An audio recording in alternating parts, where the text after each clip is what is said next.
S'agit-il de la dernière chance pour les secouristes de tirer d'affaire les 12 garçons et leur coach de football piégés depuis 14 jours dans cette grotte de Chiang Rai? L'heure est grave, comme en témoigne cette scène où des moines bouddhistes sont venus prier sur les lieux du drame à l'entrée de la grotte. Si l'on s'en tient au secours, les prochaines 48 heures seraient décisives pour déclencher une évacuation estimée très périlleuse. L'arrivée des pluies de mousson dans les prochains jours risque de ruiner les efforts continus déployés ces derniers jours pour évacuer l'eau de la grotte.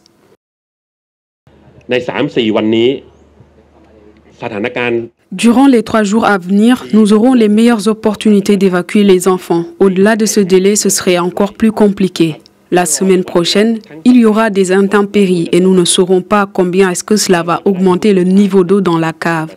Maintenant, de grandes équipes d'experts vont arriver entre ce soir et demain matin. Cela signifie que le délai ne paraît plus si grand. Nous avons maintenant des experts de ce genre de mission de sauvetage et nous devons leur faire confiance.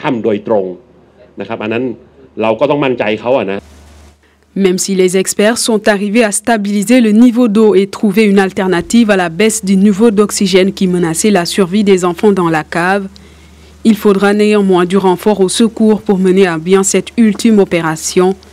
En attendant, des lettres écrites par les enfants à leurs familles sont les premières preuves de vie publique transmises depuis mardi.